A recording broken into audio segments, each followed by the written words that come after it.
할렐루야. 금요성년 집회 오신 여러분들 환영하고 축복합니다. 이 시간 우리 하나님 그 크신 은혜를 허락하신 그 주님께 찬양하고 경배하며 나아가길 원합니다. 함께 잠깐 기도하고 예배를 시작하겠습니다. 사랑이 풍성하신 하나님 아버지 감사합니다. 오늘도 우리에게 이 예배를 허락하시고 하나님의 크신 사랑으로 이 경배와 찬양을 받게 하신 것 너무나 감사합니다. 주님, 이 시간 우리의 마음을 열어주시고 그 안에 정말로 하나님의 은혜와 그 깊은 감동이 흐르는 이 예배될 수 있도록 하나님 역사하여 주시옵소서. 감사를 드리며 예수님 이름으로 기도합니다. 아멘.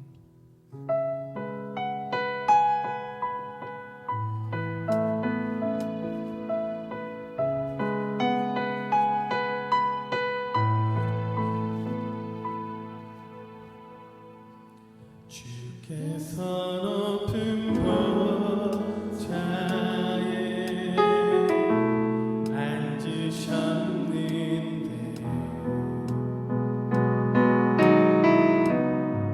그 옷자락은 성전에 가득하도다.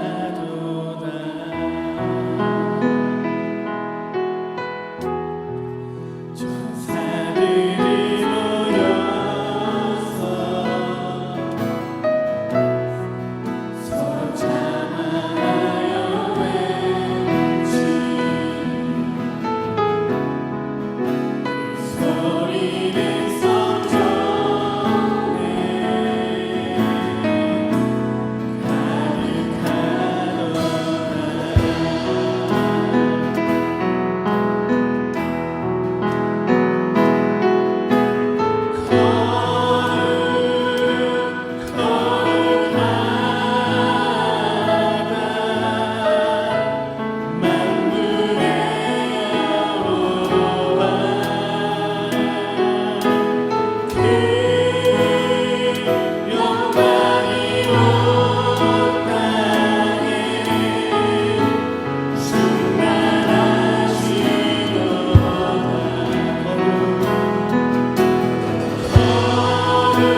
아멘. 귀한 찬양 감사드립니다. 우리 자녀들도 감사하고 특별히 또 우리 온맘 모십팀 귀한 찬양 또 인도해 주셔서 고맙습니다. 들으신 예물 위해서 우리가 함께 기도드리도록 하겠습니다. 메마른 땅에 단비를 주셔서 모든 생물을 자라게 하시는 은혜의 하나님 아버지, 이 밤에 우리의 메마른 심령에도 성령의 단비를 흡족하게 채워주실 줄 믿고 감사를 드립니다. 성령 축제 헌금을 드립니다. 주님, 예배와 전도가 열리게 하여 주실 줄 믿습니다. 나의 힘이 되신 하나님, 딸에게 힘을 주시고 능력을 주셔서 하나님 일어서게 하시고 또 하나님 복된 인생 살게 하여 주옵소서. 주님 은혜 감사드립니다. 귀한 남편 집사님 마음의 문 열고 예수님 영접하여 영육이 치료되게 하여 주옵소서. 가정 예배를 드리고 그 헌금을 주님 앞에 드립니다. 다음 주부터 집수리 들어가는데 어려운 문제 없이 안전하게 마무리될 수 있도록 하나님 그 걸음 인도하여 주옵소서. 주님, 자녀들과 친정 동생들 그들을 불쌍히 여기사 그 영혼을 구원하여 주옵소서. 변함없는 기도의 제목을 가지고 일천문제 예물을 드리오니 하나님 그 간절한 마음의 소원을 하나님의 뜻 가운데서 오늘 이 밤 이루어 주옵소서. 내가 가진 모든 것이 오직 주님의 것임을 믿음으로 고백하며 11조 예물을 드리오니 반드시 언약하신 대로 그 가정과 자녀들과 직장과 기업이 하나님의 역사를 이루게 하시고 날마다 창상의 복을 누리게 하여 주옵소서. 주님 기뻐하시는 뜻을 따라 선교 헌금을 드리오니 하나님 주의 복음이 증거되게 하시고 또 그 가정에 복음의 역사가 날마다 나타나게 하여 주옵소서. 예수님의 이름으로 간절히 기도하옵나이다. 아멘. 하나님께서 이 밤 우리에게 주시는 말씀은 창세기 49장 29절로 33절의 말씀입니다. 창세기 49장 29절로 33절의 말씀을 우리가 함께 교독해서 읽도록 하겠습니다. 제가 먼저 읽습니다. 그가 그들에게 명하여 이르되 내가 내 조상들에게로 돌아가리니 나를 햇사람 에브론의 밭에 있는 굴에 우리 선조와 함께 장사하라.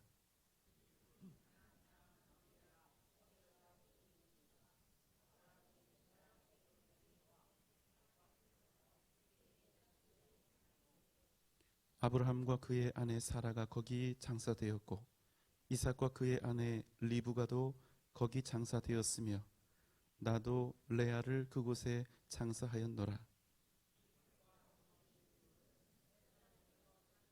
함께 읽겠습니다. 야곱이 아들에게 명하기를 마치고 그 발을 침상에 모으고 숨을 거두니 그의 백성에게로 돌아갔더라. 아멘. 여러분, 이 세상에서 가장 지혜로운 사람은 나에게도 마지막 날이 있다는 사실을 항상 기억하면서 사는 사람입니다. 진정한 지혜자는 이 땅에서 무엇을 얼마나 구하고 또 얻고 소유하는가에 대한 지식과 능력을 가진 사람이 아니라 이 땅에서의 삶 이후에 이어질 그 영원한 세상에 대해서 준비하는 사람입니다. 그래서 전도서는 우리에게 이렇게 말씀하고 있습니다. 전도서 7장 4절의 말씀입니다. 지혜자의 마음은 조상집에 있으되 우매한 자의 마음은 혼인집에 있느니라. 네, 지혜자의 마음은 잔치집에 있는 것이 아니라 초상집에 있다는 것이지요. 자, 오늘 말씀에서는 모든 인간의 죽음이 그렇듯이 연약하고 기운이 진하여 죽음에 이르렀으나 그 죽음이 오히려 남겨진 자들에게 위대한 소망과 비전이 되게 한 사람의 이야기가 나오고 있습니다. 29절의 말씀입니다. 그가 그들에게 명하여 이르되 내가 내 조상들에게로 돌아가리니 나를 햇사람 에브론의 밭에 있는 굴에 우리 선조와 함께 장사하라. 뭐라고 얘기를 하냐면 내가 내 조상들에게 돌아가리니 이 사람은요 자신의 죽음을 죽는다 이렇게 표현하는 대신에 내가 조상들에게로 돌아간다 이렇게 표현하고 있습니다. 또 33절에서는 조금 다르게 표현하는데 같은 뜻입니다. 33절 말씀입니다. 야곱이 아들들에게 명하기를 마치고 그 발을 침상에 모으고 숨을 거두니 그의 백성에게로 돌아갔더라. 예, 그의 누구에게로 돌아갔더라? 백성에게로 돌아갔더라.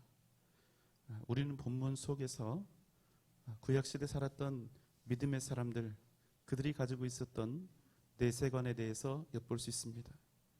결코 이 세상, 눈에 보이는 세상, 만질 수 있는 이 세상이 절대로 전부가 아니다. 우리의 죽음은 끝이 아니라 그 이후에 또 다른 세상이 있으며 우리는 우리의 조상들이 있는, 나의 백성들이 있는 그 영원한 세상으로 돌아가는 것이다. 바로 이런 것입니다. 그래서 나중에 요셉도 동일한 유언을 남기게 되죠. 출애굽기 13장 19절 말씀입니다. 모세가 요셉의 유고를 가졌으니 이는 요셉이 이스라엘 자손으로 단단히 맹세하게 하여 이르기를 하나님이 반드시 너희를 찾아오시리니 너희는 내 유고를 여기서 가지고 나가라 하였음이더라. 예, 여러분 왜 이 믿음의 조상들은요 그토록 가나안 땅에 묻히기를, 특별히 가나안 막벨라 굴에 장사되기를 이렇게 애타게 갈망하였을까요? 왜 이 사람들은 내가 죽거든 내 무덤을 화려하게 치장하고 내 비석에 어떤 내용을 남기며 내가 남긴 이 수많은 이 재화들을 가지고 잘 먹고 잘 살아라 이게 아니라 이곳 애굽 제국에서 성공하고 형통하라가 아니라 굳이 이 한마디 나의 뼈를, 나의 죽은 뼈를 이곳 애굽에서 메어 나가라 하는 것입니까? 왜 이들은 굳이 자신의 그 시신을 수백 킬로미터나 떨어진 가나안 땅에 장사해 달라고 요구하는 것입니까? 여러분 그 이유가 무엇일까요? 방금 전 읽었던 말씀에서 요셉은 이렇게 이야기하고 있습니다. 하나님께서 반드시 너희를 찾아오실 것이기 때문에, 그러니 그 날을 기억하고 또 그 날을 위하여 나의 유고를 이곳 애굽에서 반드시 가지고 나가라는 것입니다. 그런데 여러분, 하나님이 이스라엘 백성들을 다시 찾아오시면 도대체 어떤 일이 일어난다는 것입니까? 여러분 지금 야곱이 죽는 이 시점에서 보면 이스라엘 백성들에게 있어서 혹은 전 그때 살았던 인류의 모든 사람들의 눈에 있어서 인간적으로 애굽보다 더 천국 같은 곳은 없습니다. 거기다가 이스라엘 백성들은 플러스 알파가 있죠. 애굽의 가장 위대한 권력자가 바로 요셉입니다.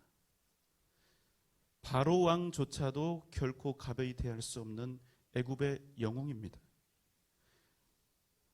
애굽을 7년 흉년에서 구원하였을 뿐만 아니라 애굽을 온 세상 나라 중에 가장 으뜸이 되게 한 사람이 바로 이 위대한 요셉입니다. 이스라엘 족속인 거예요. 그 명성만 짊어지고 살아도 이스라엘은 충분히 애굽 땅에서 떵떵거리면서 번성하고 큰 유업을 이루어 나갈 수 있을 것입니다. 여러분 한번 지금 이 상황을 생각해 보세요. 지금 이 현재의 상황에서 단 하나라도 이스라엘에게 걸림이 되는 일이 있을까요? 없을까요? 있습니까? 없습니까? 50%예요? 있습니까? 없습니까? 뭐가 있는데요? 잘 찍으시라니까. 자 편집.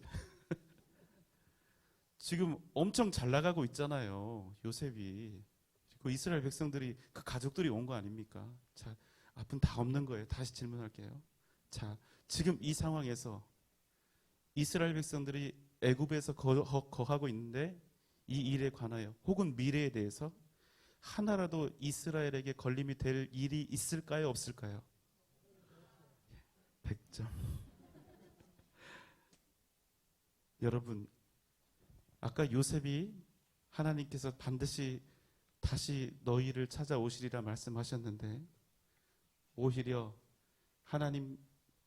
여호와 하나님께서 이스라엘 백성들을 다시 찾아오시면 문제가 생깁니다.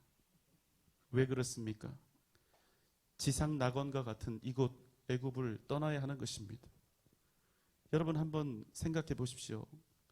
이스라엘이 지상 낙원과 같은 이 애굽에서, 그것도 지금 요셉 덕분에 아주 떵떵거리면서 살 수 있는데, 이 천국과 같은 애굽을 이스라엘 백성들이 떠나고 싶을까요? 그대로 주저앉아 있고 싶을까요? 그렇습니다. 애굽을 떠나는 순간 광야의 삶이요, 가나안으로 들어가는 순간 피비린내 나는 전쟁을 치러야 하는 것입니다.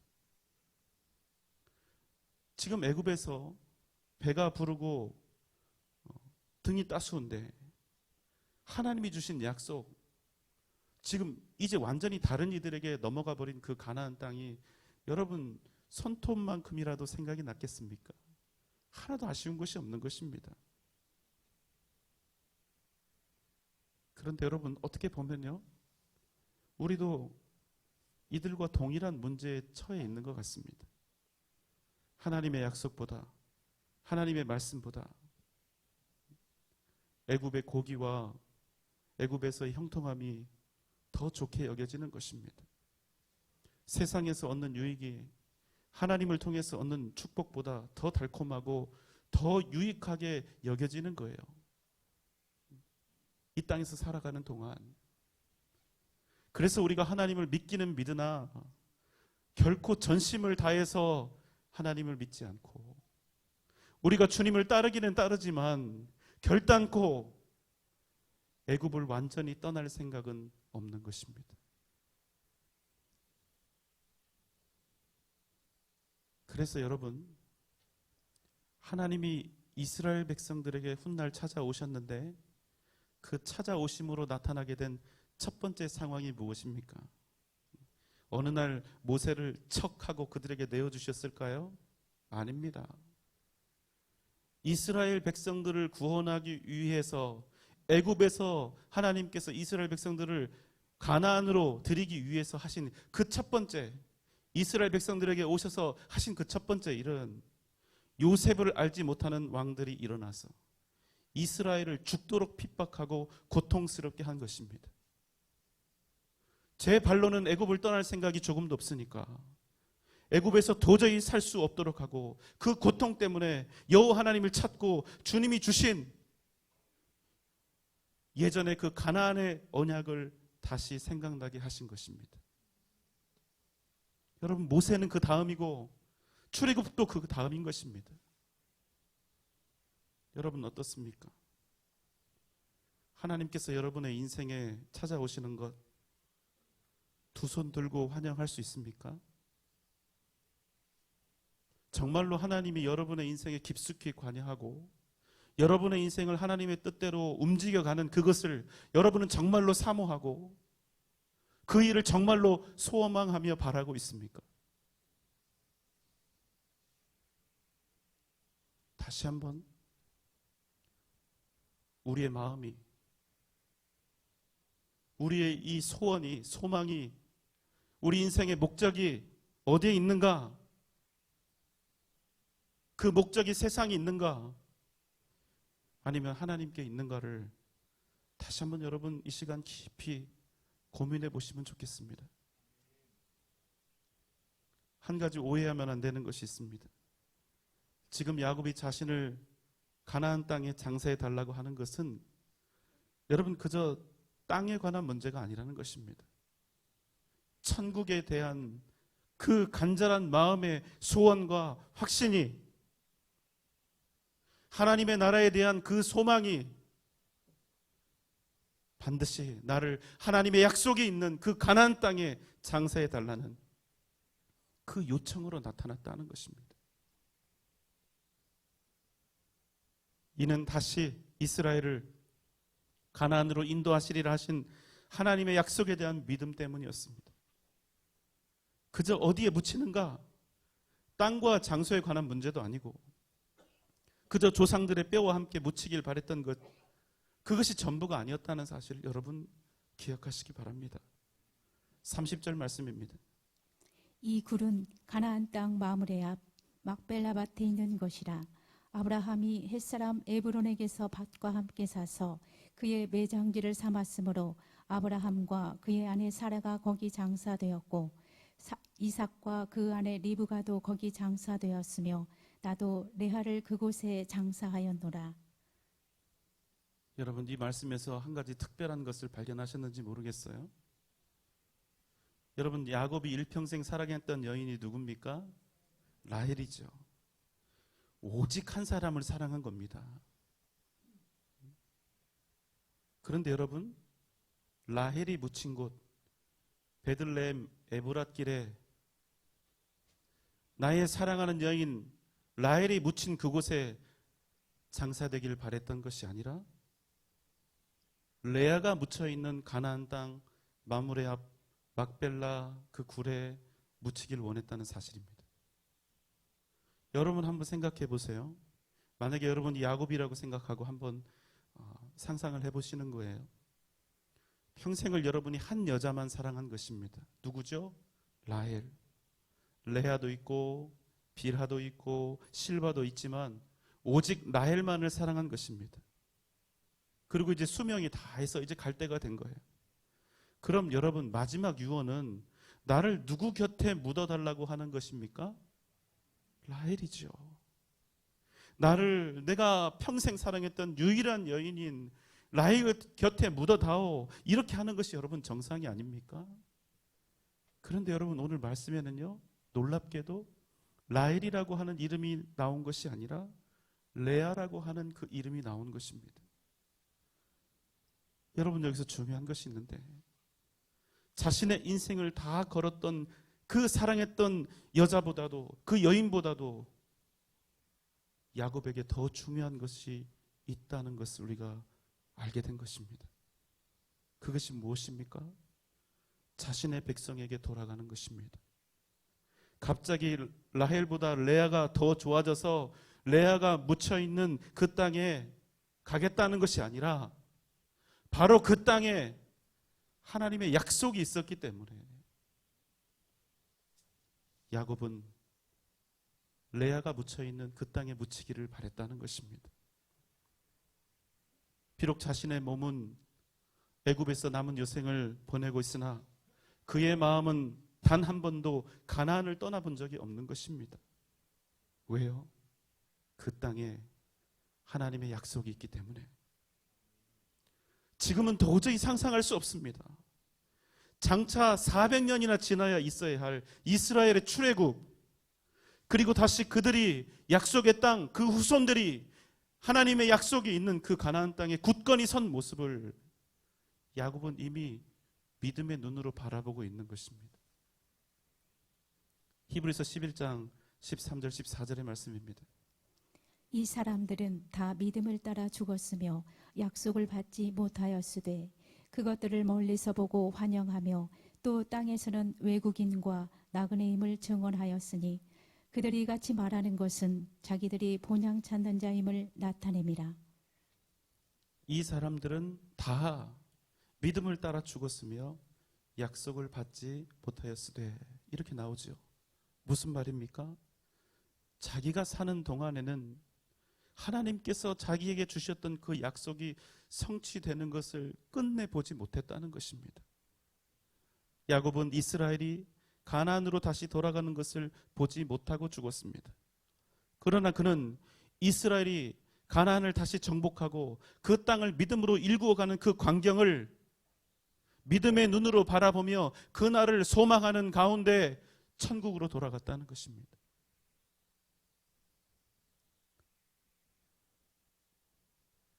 히브리서에 나오는 믿음의 선진들이 있죠. 아벨, 에녹, 노아, 아브라함, 이삭과 야곱, 그리고 사라. 여러분, 이 모든 사람들의 공통점이 무엇일까요? 모두 다 믿음을 따라 죽었다는 것입니다. 믿음을 따라 살았다가 아니라, 여러분, 믿음을 따라서 성공했다, 믿음을 따라서 높아졌다, 믿음을 따라서 대단해졌고 배불렀다가 아니라 믿음을 따라 죽었다는 거예요. 믿음을 따라 당당하게, 늠름하게 죽었다는 것입니다. 약속을 받았습니다. 그러나 그 약속이 내가 사는 동안 이루어지지 않았음에도 그것들을 믿음으로 멀리서 보고 환영하며 나는 이 땅에서 외국인이요 나그네임을 증언하였다고 이렇게 말한 것입니다. 왜 그렇습니까?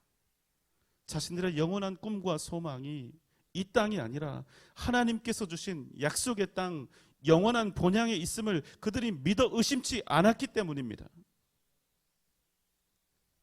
그래서 그들은 믿음을 따라 얼마든지 죽었다. 그들이 이 세상에 매이지 않았던 것입니다. 이 세상을 구하고 이 세상을 바란 것이 아니라 자신들이 돌아갈 영원한 하나님의 나라, 그 본향을 구하며 살았기 때문에 그들은 세상 앞에서 당당했고 담대했으며 오직 하나님의 뜻을 믿음으로 그렇게 살아간 것입니다. 그들은요, 이 땅에 있는 유한하고 또 언젠가는 반드시 버려야 할 이 땅의 기업이 아니라 하나님의 나라, 그 영원한 기업을 소망하며 믿음의 길을 걸어갔던 것입니다. 그래서 여러분, 오늘 야곱의 죽음은 당당하고 담대합니다. 하나님께서 주신 그 약속을 따라서 영원한 자신의 본향을 향해서 자기 집을 향해서 걸어가는 길이기 때문에 그의 몸은 쇠하였고 무력하였으나 그가 오늘 맞이하고 있는 이 죽음을 향해 걸어가고 있는 이 걸음은 오히려 살았을 때보다 더 큰 기대와 소망으로 넘쳐나고 있는 것입니다. 그래서 야곱의 죽음은요, 하나님께서 앞으로 이스라엘에게 행하실 그 위대한 역사를 예고하는 대서사시가 된 것입니다. 야곱은 자신의 죽음을 통해서 온 이스라엘이 언젠가 반드시 걸어가게 될 그 궁극적인 그 삶의 방향을 제시해 준 것입니다. 이스라엘이 영원히 걸어가야 할, 마침내 전진해 나아가야 할 이정표를 자기 자식들, 그 후손들의 가슴에 새긴 것입니다. 언젠가 이스라엘은 그게 100년 후가 될지 200년 후가 될지 400년 후가 될지 알지 못하지만 자신들의 조상인 이 야곱이 묻혀있는 그 땅을 향해서, 하나님의 언약이 있는 그 땅을 향해서 단지 땅이 아니라 하나님의 약속을 향해서 나아가게 될 것이란 사실입니다. 여러분, 이제 이스라엘은 아버지 야곱의 시신을 메고 편도 700km, 왕복 1400km의 길고도 힘든 여정을 해야 합니다. 애굽에 그보다 훨씬 좋은 매장지가 있습니다.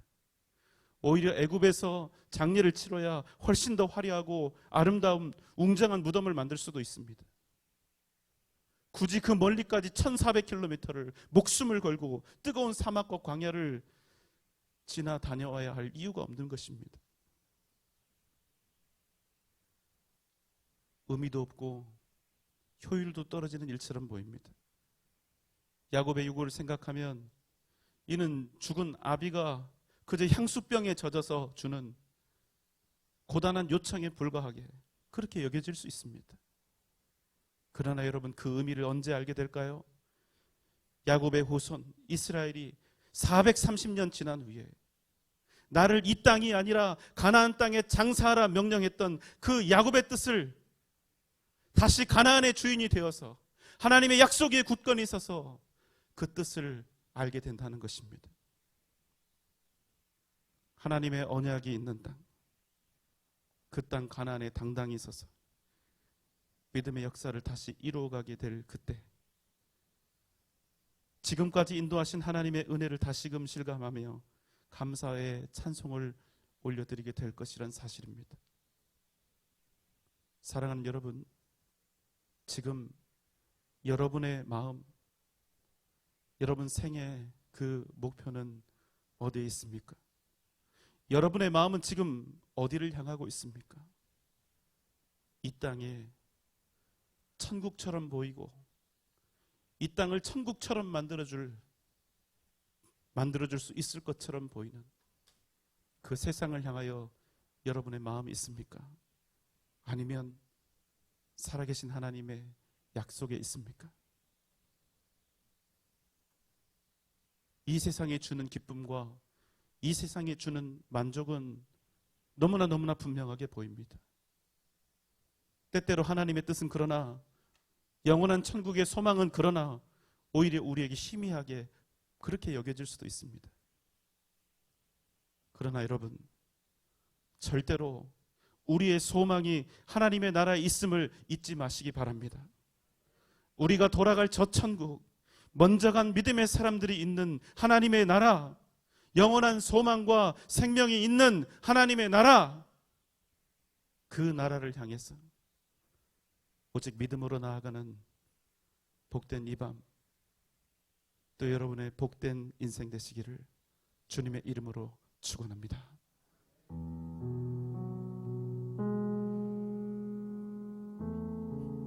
우리 함께 기도합시다.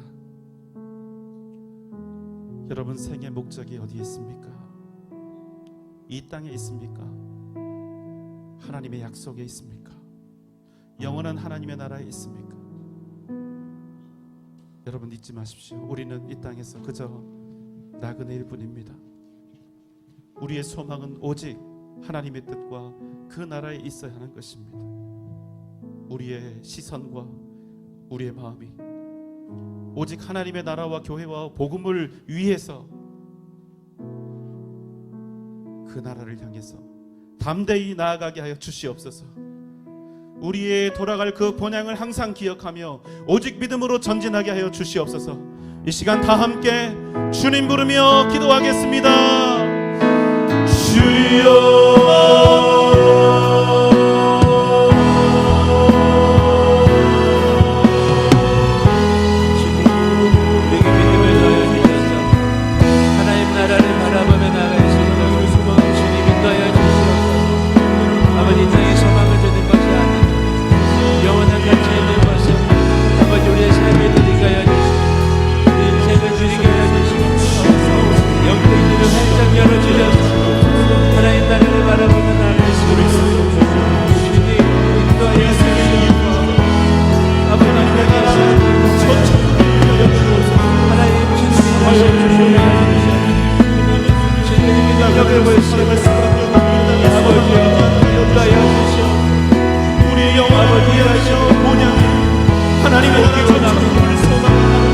하나님의 뜻 가운데 굳건히 서게 하여 주시옵소서. 주의 성령님을 활짝 열어주시옵소서. 하나님의 뜻과 주의 나라에 일하시는 믿음으로 나아가여 주시옵소서. 아버지 주님, 영원한 가치 그것을 아버지 나의 삶의 주님, 아버지 우리 삶의 주님 역사여 주옵소서. 아버지 우리 모든 인생의 나라 목적이 주님이여 주옵소서. 아버지 앞에 나가 하나님 우리가 원하는 저주여 영원한 하나님의 나라 그 성령을 아버지 그 권세를 하나님의 삶을 보여주어 주시옵소서. 오직 믿음으로 승리하는 복된 삶을 아버지 살아가게 하여 주옵소서.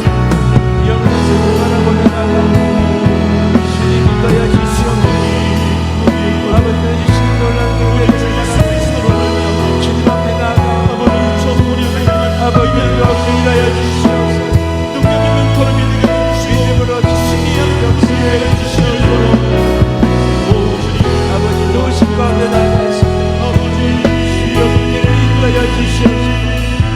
영원한 생명 생명에게 인도하여 주시옵소서. 아버지 사랑과 은혜가 풍성하신 우리 아버지 하나님, 우리의 마음이 이 세상이 아닌 하나님의 나라를 구하며 바라게 하여 주시옵소서. 이 땅을 천국으로 착각하고 이 땅에서 더 많은 소유를 구하기 위해 아버지 하나님 잘못된 생을 살지 않게 하시고 오직 하나님의 나라와 교회와 복음을 위하여 아버지 믿음의 걸음을 걸어가는 복된 우리가 되게 하여 주옵소서. 오늘 이 밤 주님 앞에 나올 수 있는 특별한 믿음을 주신 것, 그리고 건강하게 걸어 나올 수 있는 하나님이 몸에 건강함을 주셔서 주님 너무나 고맙고 감사옵나이다. 성령 하나님 이 시간 우리의 심령을 감찰하시고 하나님 우리 가운데 역사하여 주셔서 이 밤 주님을 만나게 하여 주시고 우리의 모든 상처와 아픔과 억울함이 회복되고 치유되는 역사를 허락하여 주옵소서. 주님을 온전히 만날 수 있게 하여 주옵소서. 은혜를 베풀어 주옵소서. 예수님의 이름으로 간절히 기도하옵나이다. 아멘.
하나님께서 우리를 은혜 가운데 인도하셨습니다. 이제 우리가 그 은혜를 받기 위해서 우리가 먼저 해야 할 일은 주님 앞에 겸손히 엎드리는 것입니다.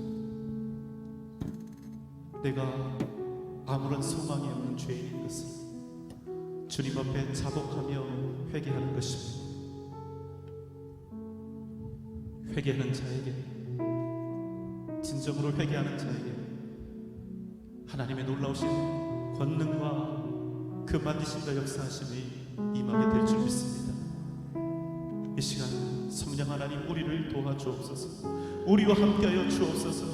연약한 우리를 충만케 하여 주시고 하나님의 뜻 가운데 엎드려 부르짖게 하여 주시네. 이 시간 먼저 회개하며 나아가게 하여 주옵소서. 우리의 배고 깊숙한 곳에 있는 우리 모든 죄악을 예수 그리스도의 십자가 앞에 내려놓으며 주님의 은혜를 구하며 우리가 함께 외치며 나가겠습니다. 주님 부릅니다.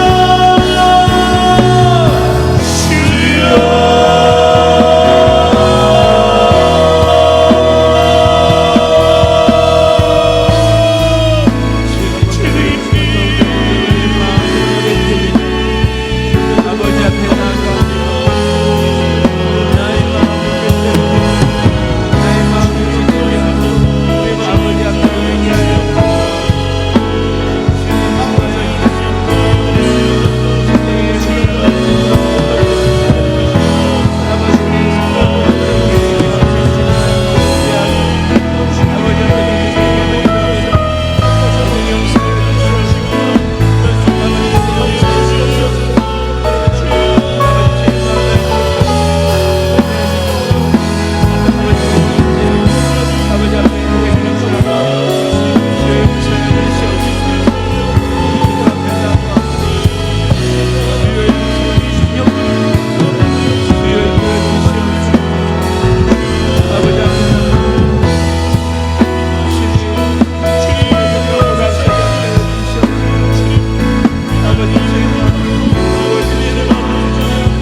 우리의 인생이 결코 녹록지 않습니다.